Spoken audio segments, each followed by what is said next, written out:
UP के गाजीपुर से सपा प्रत्याशी अफजाल अंसारी ने शहीदों से की माफिया मुख्तार की तुलना। कहा, सुखदेव भगत सिंह चंद्रशेखर आजाद की कुर्बानी से अंग्रेजी सत्ता का पतन हुआ। आज सरकार समाज को गुलाम बनाने की कोशिश कर रही है। आज भी सरकार के जरिए से, अपनी हुकूमत की ताकत के जरिए से समाज को गुलाम बनाने की कोशिश हो रही है और इस बार फिर आपको एक आजादी की लड़ाई लड़नी है।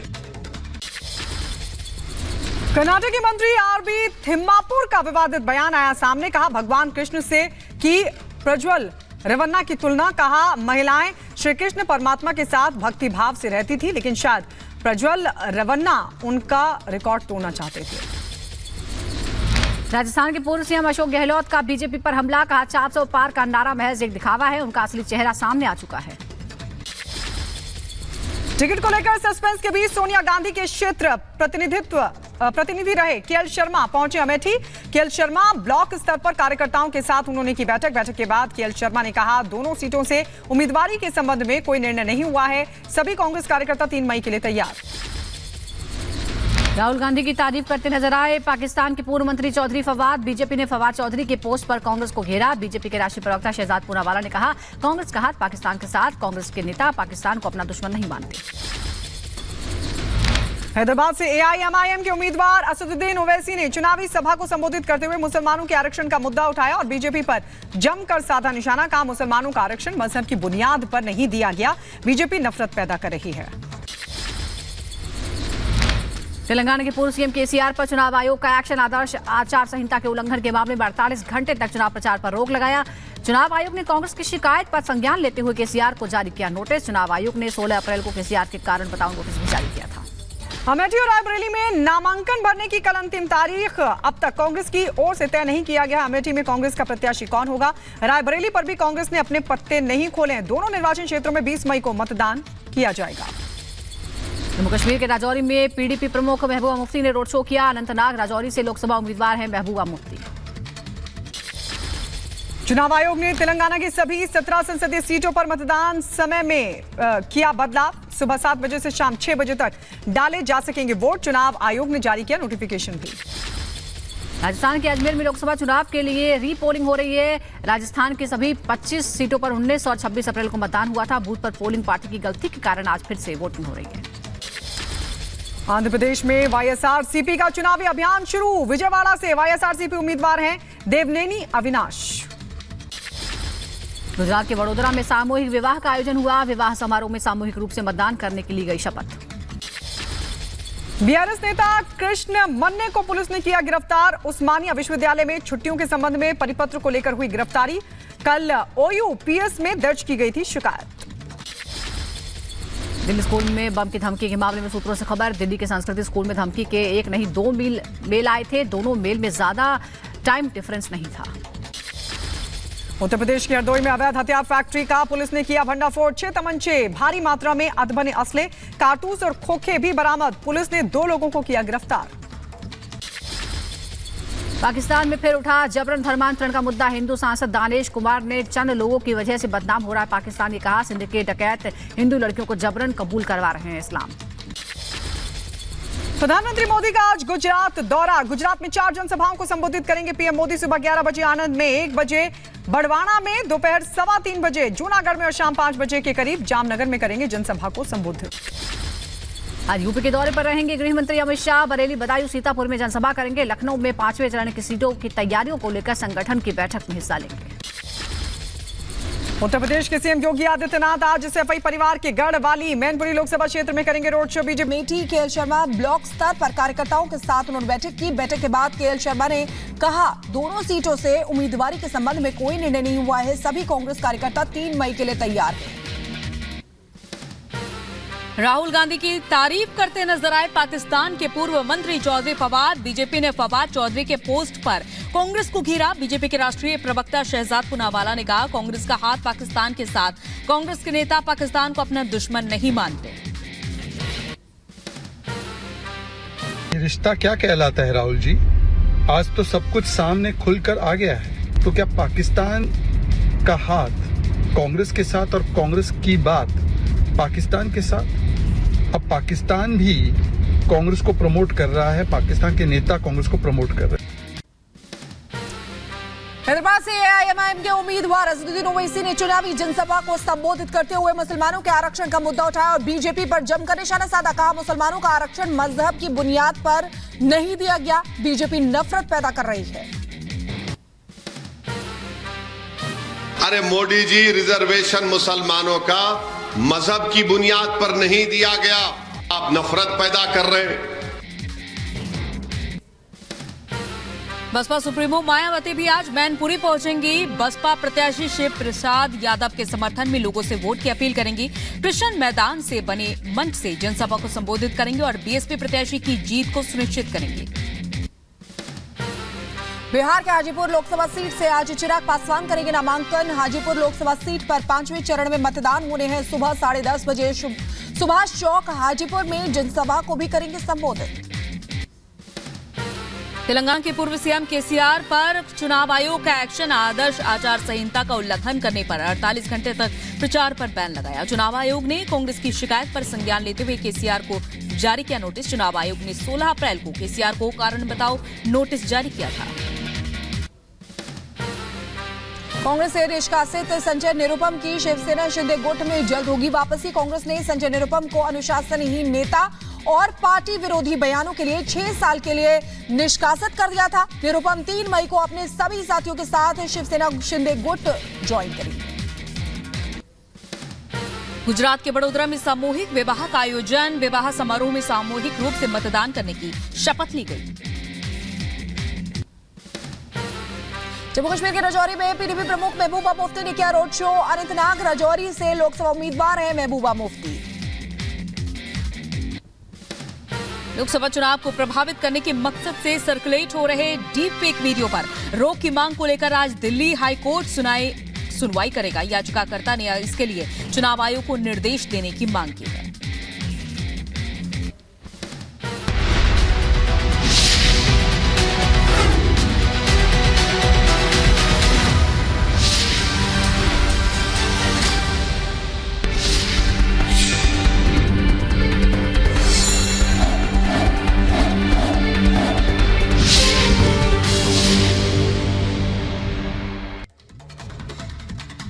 लोकसभा चुनाव ऐसे में भोजपुरी गाने, Bollywood song, rain dance, Lok Sabha चुनाव के लिए जारी चुनावी शोर में ये सब कुछ दिखाई और सुनाई दे रहा है। अपने अपने तरीकों से वोटरों को लुभाने की कोशिश की जा रही है। आपको दिखाते हैं कि नेताओं से लेकर अभिनेताओं की जुदा तस्वीरें।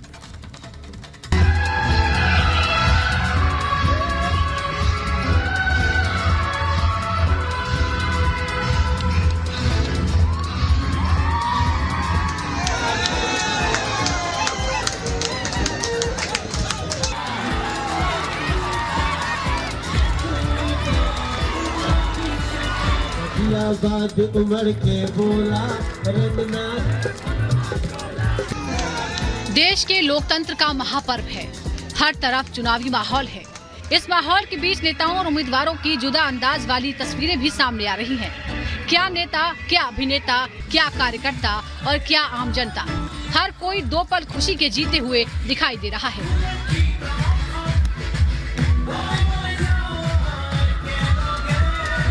लोकसभा चुनाव के लिए 2 चरणों का मतदान संपन्न हो चुका है। 5 चरणों की वोटिंग बाकी है। ऐसे में अपनी अपनी पार्टी और उम्मीदवारों के लिए प्रचार किया जा रहा है। इस चुनावी थकान के बीच बॉलीवुड सुपरस्टार गोविंदा अपना सिग्नेचर डांस करते हुए भी दिखाई दिए।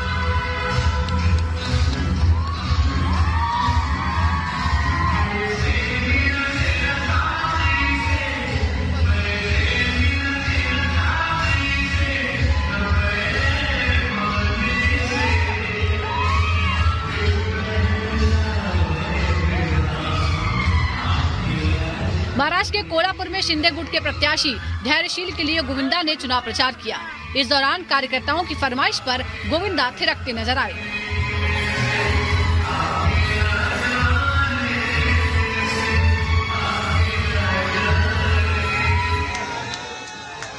सुपरस्टार तो सुपरस्टार, खुद उम्मीदवार भी जनता के बीच थिरकने लगे।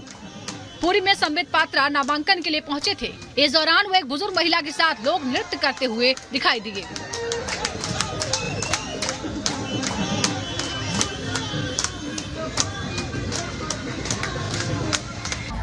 नेता, नेतृत्व और नियति पर अगर विश्वास हो जाए तो लोकतंत्र में ऐसी तस्वीर देखने को मिलती है। तस्वीरें असम के मुख्यमंत्री हिमंता बिस्वा शर्मा की है, जो अपने बयानों और फैसलों के लिए जाने जाते हैं। लेकिन हिमंता का जनता के बीच वाला ये रेन डांस सोशल मीडिया पर जमकर वायरल हो रहा है।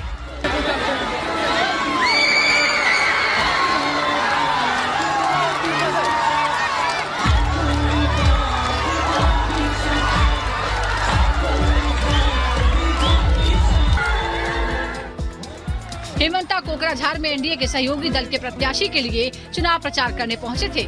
उसी दौरान बारिश हो गई। यूं तो माहौल चुनावी था, लेकिन सीएम ने इस पूरे माहौल को बदल दिया। सीएम हिमंता ने खुद तो डांस किया ही, रैली में आई जनता भी थिरकने लगी।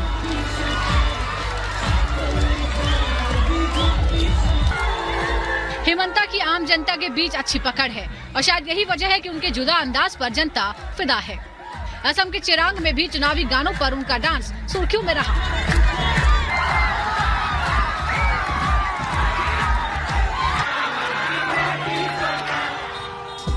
मौका कोई भी हो, हर जगह भोजपुरी तड़का नजर आ ही जाएगा।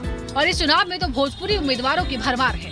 बिहार की काराकाट से भोजपुरी सुपरस्टार पवन सिंह मैदान में है और अपने ही अंदाज में चुनाव प्रचार कर रहे हैं। रिपब्लिक भारत से बात करते हुए सुनिए कैसे अपने लिए वोट मांग रहे हैं। काकी चाची दादी बात रखी याद, आइल काराकाट तो हर पवनवा मांगेला घूमी घूमी, आशीर्वाद मांगेला घूमी घूमी।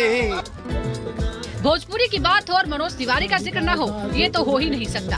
मनोज तिवारी जो खुद बीजेपी के उम्मीदवार हैं, गाजियाबाद में बीजेपी प्रत्याशी अतुल गर्ग के लिए प्रचार करते नजर आए।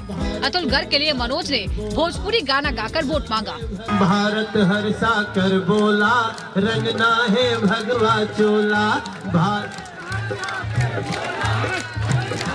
भगवा चोला। हर सड़क बनेगी, पुल भी बनेगा, होगा बम बम भोला। लोकतंत्र के इस महाउत्सव में सभी अपने अपने तरीकों से चुनाव प्रचार में लगे हैं। कुछ दिन पहले ही कुछ नेताओं की तस्वीरें सामने आई थी, जिसमें कोई खेत में घास काट रहा है तो कोई दुकान पर समोसे तल रहा है। ये चुनाव है और जीत के लिए सब कुछ करना पड़ता है। Bureau report, Republic Bharat. आजाद उमड़ के बोला, रंगना। तो चुनाव प्रचार में सभी के अलग अलग रंग देखने को मिल रहे हैं। और इधर अब बात करते हैं संजय निरुपम की, जिन्होंने कांग्रेस छोड़ने के बाद अपना नया सियासी ठिकाना भी ढूंढ लिया है। देखिए 1 मिनट में पूरी रिपोर्ट।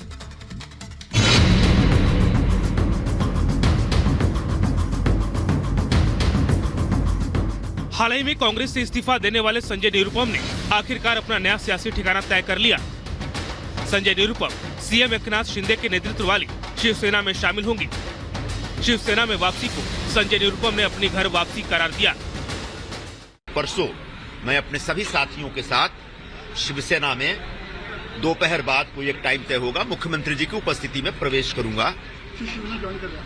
हाँ, प्रवेश करना मतलब ज्वाइन करना ही होता है। जब पार्टी ज्वाइन करेंगे तो पार्टी के जितने भी उम्मीदवार होंगे, सारे उम्मीदवारों के लिए जोरदार तरीके से प्रचार किया जाएगा और शिवसेना का एक एक उम्मीदवार चुनकर के आए, इसके लिए पूरा प्रयत्न किया जाएगा।